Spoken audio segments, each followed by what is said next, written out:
Washing of the feet is a powerful symbol of what Jesus came to do for us. He came to cleanse us from our sins, not just to give us a good example or a moral lesson. When Jesus washed the disciples' feet in John 13, he was showing that only he can wash away our sins. Peter didn't understand at first. He thought he could refuse or do it himself. But Jesus made it clear, "If I wash thee not, thou hast no part with me." John 13 verse 8. This act was more than just about physical dirt. Our feet represent our walk, our path in life, all the places we've gone wrong, all the sin we've picked up along the way. Just like Adam's feet walked away from God, Jesus, the second Adam, came to undo what Adam did. He had to cleanse our path.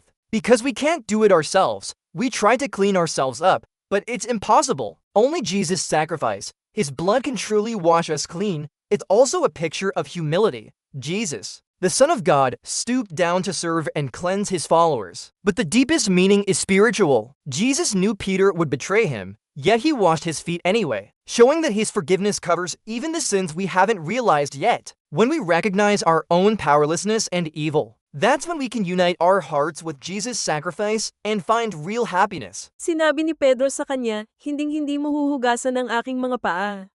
Sumagot si Jesus sa kanya, "Kung hindi kita huhugasan, wala kang bahagi sa akin." Juan 13, versikulo 8 kay JV.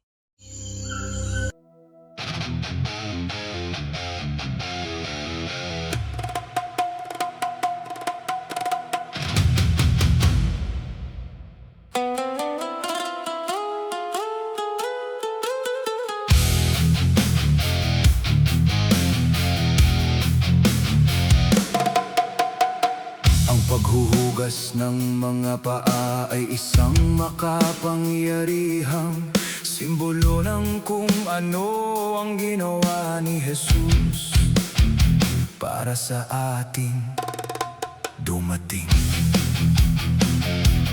Siya upang linisin tayo mula sa ating mga kasalanan, hindi lamang upang magbigay ng magandang halimbawa o aral moral. Nang hinugasan ni Jesus ang mga paa ng mga alagad sa Juan 13, ipinakita yan na siya lamang ang makapagbubura ng ating mga kasalanan. Hindi naintindihan ni Pedro sa simula. Akala niya ay maaari siyang tumanggi o gawin ito sa kanyang sarili. Ngunit nilinaw ni Jesus, kung hindi kita huhugasan, wala kang bahagi sa akin. Juan 13, versikulo 8. Ang gawain ito ay higit pa sa pisikal na dumi lamang. Ang ating mga paa ay kumakatawan sa ating paglalakad, ang ating landas sa buhay. Lahat ng mga pagkakamali natin, lahat ng kasalanang nakuha natin sa daan. Gaya ng mga paa ni Adan na lumayo sa Diyos, si Jesus, ang ikalawang Adan, ay dumating upang ayusin ang ginawa ni Adan.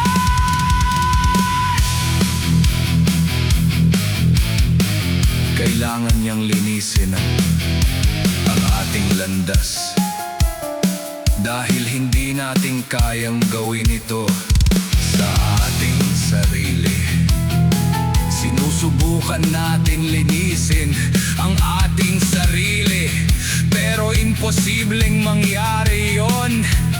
Tanging ang sakripisyo ni Jesus, ang kanyang dugo, ang tunay na makapaglilinis sa atin. Ito rin ay isang larawan ng pagpapakumbaba. Si Jesus, ang anak ng Diyos, ay yumuko upang maglingkod at maglinis sa kanyang mga tagasunod. Ngunit ang pinakamalalim na kahulugan ay espiritual. Alam ni Jesus na ipagkakanulo siya ni Pedro, ngunit hinugasan pa rin niya ang mga paa nito, na nagpapakita ng kanyang kapatawaran ay sumasaklaw kahit sa mga kasalanang hindi pa natin natutuklasan.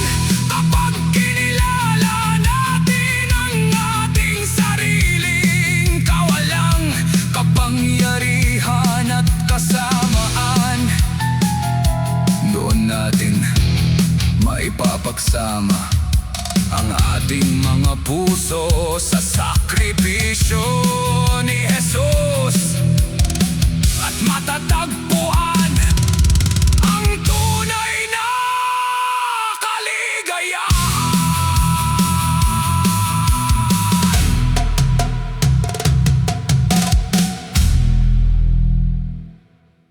Paki-share po ang channel, Si Jesus ay Hari, sa ikaluwalhatian ng Diyos.